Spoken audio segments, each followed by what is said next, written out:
जन्नत भी क्या अजीब जगह है। मैं इसे इंसानी दिमाग की खुराफात कहता हूँ। शराब और शहद की नहरें, अंगूर और खजूर के बाग, न जन्मों का बंधन, न मौत की दहशत, न कमाने की टेंशन, न बचाने की जहमत। सब कुछ आपके इशारों पर मौजूद। आप मर्द हैं तो जन्नत के लिए अल्लाह का शुक्रगुजार हो सकते हैं, लेकिन औरतों के लिए क्या? जन्नत में शराब की नहरें नेक औरतों के लिए थोड़ी ही बनाई हैं अल्लाह ने। एक एक मर्द के लिए 72 हूरें और शराब की नदियां अलग से। ऐसी जन्नत में जब कोई शौहर अल्कोहल का ओवरडोज लेकर हूरों की चौखटों पर चारों खाने चित पड़ा होगा, तब क्या उसकी बीवी को टेंशन ना होगी? धरती पर जो औरत अपने शौहर की दूसरी बीवी को बर्दाश्त ना कर पाती थी, जन्नत में जब वही औरत 72 हूरों के बीच नंगे पड़े अपने शौहर को देखेगी तो उस पर क्या गुजरेगी? तब क्या वो बीबी जन्नत के लिए अल्लाह का शुक्रिया अदा कर पाएगी? नहीं, बल्कि जन्नत पर लानतें भेज रही होगी। जन्नत शराब और सेक्स का ऐसा सनमखाना बनकर रह जाएगा जहां मर्द नशे में टल्ली होकर खुला सांड बने घूमेगा, और नेक औरतें, उनका क्या? वे तो अपने अपने सांड को कंट्रोल करने की जद्दोजहद में भटकती फिरेंगी बस। क्या जन्नत नेक इंसानों के लिए है? नहीं, बिल्कुल नहीं। जन्नत में नेक इंसान तो ढूंढने से भी ना मिलेगा। धरती के नेक बंदे जन्नत में पहुंचकर नेक रहे कहाँ? नेकी का तो सौदा हो गया। नेकी के बदले ही तो जन्नत मिला ना, तो नेकी रही कहाँ? न नेकी बची, न नेक बंदे। जन्नत के हमाम में सब नंगे हो गए। जन्नत में जिधर देखो हूरों के इर्द गिर्द सेक्स और शराब में डूबी मर्दों की भीड़ ही नजर आएगी। कोई इंसान तो होगा ही नहीं। इंसान ही नहीं तो इंसानियत कहाँ? जन्नत में हवस और हसद में डूबे 2 पैरों वाले जानवर ही नजर आएंगे सब। इंसानों को तबाह करने का कारखाना होगी जन्नत। मर्द को जानवर बनाने की ऐसी फैक्ट्री जहां नेक औरतों के लिए सिवा रुसवाई और बेवफाई के कुछ ना होगा। मर्द के लिए 100-100 फुट की हूरें, लेकिन औरतों के लिए उनका वही पुराना घिसा पिटा नालायक शौहर। नेक औरत जिंदगी भर 4 दीवारी में कैद रही, दुनिया ना देख पाई। जिंदगी भर शरीयत की फर्माबरदारी में मशगूल रही, खुद के लिए वक्त ना निकाल पाई। बाप, भाई, शौहर और बेटे की मेहरबानियों पर सारी जिंदगी काट दी, कभी सर ना उठा पाई। ताउम्र माँ, बहन, बीबी और बेटी के रिश्तों में बंधी रही, कभी आज़ाद ना हो पाई। जिम्मेदारियों का भारी बोझ लादे वो मर्दों के बनाए बाड़ों में कैद रही, कभी दुनिया ना देख पाई। शरीयत के मुस्तंडों के इशारों पर खेत की मानिंद जुतती रही, कभी आह तक ना भर पाई। ताउम्र खोखले रिश्तों के बीहड़ में खोई रही, खुद का वजूद ना ढूंढ पाई। सर से पांव तलक पर्दे को ढोती रही, कभी खुद को ही ना देख पाई। जब उसे होश आया तब तक वो बूढ़ी हो चली थी। अल्लाह के हुक्म पर लात जूता खाकर भी बगावत करने की हिम्मत ना कर पाई। बगावत करती भी कैसे? इस लायक थी भी तो नहीं। अपना जिस्म अपनी मर्जी वाली एलिट क्लास की चंद औरतों ने बगावत की और दीन से रुसवा हो गई। जन्नत हराम हो गया उन पर। मजहब, माशरा और रिश्तों की घेराबंदियों में कैद आम खवातीन बगावत कैसे कर पाती? अगर बगावत कर भी देती तो बदचलनी के इल्ज़ाम से कैसे बच पाती? धरती पर संसार की सज़ा और आखिरत में जन्नत हराम? ना जी ना। नेक बकरियां बगावत से दूर ही रहीं तो अच्छा। जन्नत वाली नेक बीबी वही तो होंगी। धरती पर जिसका अपना मर्द उसके अलावा 3 और ब्याह लाया और नेक बीवी ने सब कुछ बर्दाश्त किया। दूसरों के एहसानों तले दबी हुई अल्लाह को प्यारी हो गई और कभी गुमान ना कर पाई। जिंदगी का सुकून गंवा कर ही नेक औरत को जन्नत नसीब हुई, लेकिन जन्नत में भी औरत को सुकून ना मिल सका। हाय रे नेक औरत, तेरी बदकिस्मती ने यहाँ भी तेरा पीछा ना छोड़ा। अगर जन्नती औरतें अपने अपने ठरकी मर्दों की टेंशन में दुबली हो गईं तो क्या? खा खा कर मोटी हो जाओ। औरत के लिए इसके अलावा और क्या है जन्नत में? जो मांगो हाजिर, जितना खाओ सब मिलेगा, बस ठूसते जाओ। टॉयलेट की टेंशन ही नहीं, डकार आएगी सब हजम। पेट खराब होने का तो कोई डर ही नहीं, बदहजमी की बात तो भूल जाओ। जन्नत में टॉयलेट के बारे में सोचना भी मत। दरअसल जन्नत के इंफ्रास्ट्रक्चर में टॉयलेट तो आदम के वक्त से ही नहीं था। जन्नत में मैखाना तो बना लेकिन पैखाना नहीं बन सका। तामीर के समय इंजीनियर्स मिले ही नहीं, फरिश्तों को टॉयलेट का इल्म था नहीं और अल्लाह को टॉयलेट की हाजत होती ही नहीं। इसलिए उसने मिट्टी से बने आदम को चेता दिया कि वो फल ना खाना जिससे तुम्हें टॉयलेट की ज़रूरत महसूस होने लगे। इब्लीस जन्नत के इस राज को जानता था। उसने आदम को बहका दिया और ज़मीन का फल आदम को खिला दिया। आदम को टॉयलेट की हाजत हुई और उसने आदम की इस गलती की सज़ा तमाम आदम जात को भुगतनी पड़ी। इसलिए जन्नत से वो फूड प्रोडक्ट्स ही हटा दिए गए जिससे टॉयलेट की ज़रूरत महसूस हो।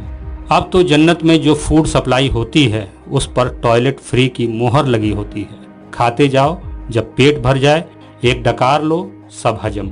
हाजमे के बाद तिरछी नज़रों वाली किसी हूर को पकड़ो और बस लग जाओ। जन्नत में हर तरफ यही मंजर होगा।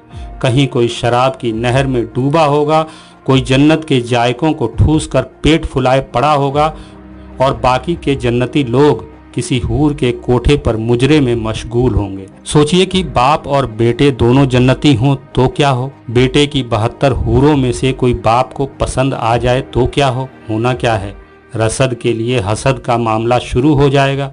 कुछ बाप तो रसूल की सुन्नत पर अमल करेंगे और बेटे को सुन्नत पर चलने की हिदायत देकर उसकी हूर को अपनी आरामगाह में ले जाएंगे।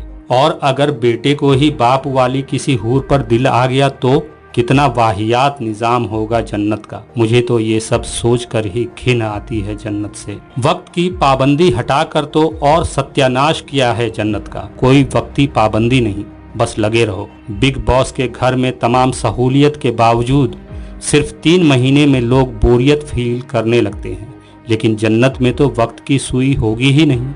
जन्नत की हूरें जिस्म के भूखे भेड़ियों से तंग नहीं हो जाएंगी।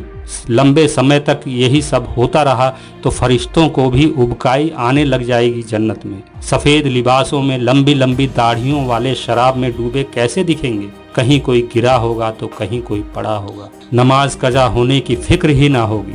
जितनी पढ़नी थी उतनी ज़मीन पर रहते हुए अदा हो गई। अब जन्नत में ये सब ना होगा। धरती के भूखे बंदे जन्नत में चैन से बैठेंगे भी कहाँ। इनकी वजह से फज्र से लेकर तहज्जुद तक हूरें परेशान होती रहेंगी। हूर बेशक मिट्टी से नहीं नूर से बनी हो, लेकिन हैं तो औरतें ही ना। सिर्फ सेक्स के लिए इस्तेमाल होने के अलावा उनका और क्या काम होगा जन्नत में। जन्नत में जन्नत का मज़ा लूटने ही तो जन्नत में आए हैं। इसके लिए इन दाढ़ी वाले लोगों ने ज़मीन पर कितना फसाद किया, जंगें लड़ी, जिहाद किया। जाहिल पिछड़ा समाज, 5 वक्त की नमाज, साइंस से परहेज, जहालत पर नाज। मुसलमान कमज़ोर हों मगर अकीदों में कमी ना आई।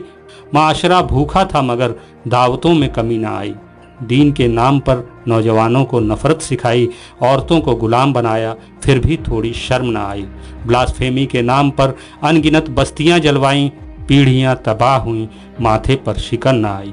धरती को जहन्नम बनाया, जहर बोए और नफ़रत उगाई, तब जाकर ये जन्नत हाथ आई। इतनी जद्दोजहद के बाद मिली जन्नत को यूं ही कैसे जाया कर दें। जन्नत पर पहला हक तो दाढ़ी वालों का ही ठहरा ना। Israr Ahmed, Zakir Naik, Masood Azhar, Osama bin Laden, Tariq Jameel और तारिक मसूद जैसे लोग तो धरती पर जन्नत के ठेकेदार बने थे। जिंदगी भर जन्नत का चूरन बेचते रहे।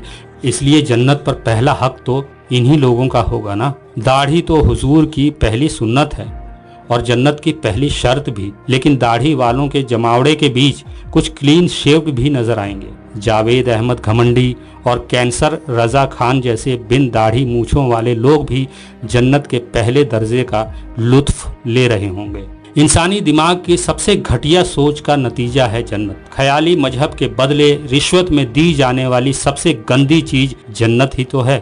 इससे कहीं बेहतर जगह तो जहन्नम होगी, जहाँ काफिरों का जमावड़ा होगा, जहाँ शायर, मुसव्विर, फनकार, अदाकार और गीतकार होंगे। जहन्नम में कुछ शायर ऐसे भी होंगे जो आग में जल रहे होंगे और गज़लें लिख रहे होंगे। कुछ मुसव्विर ऐसे भी होंगे जो जहन्नम की राख में तस्वीरें बना रहे होंगे। कुछ फनकार ऐसे भी होंगे जो जहन्नम की आग से उठते गुबार में अपना फन दिखा रहे होंगे।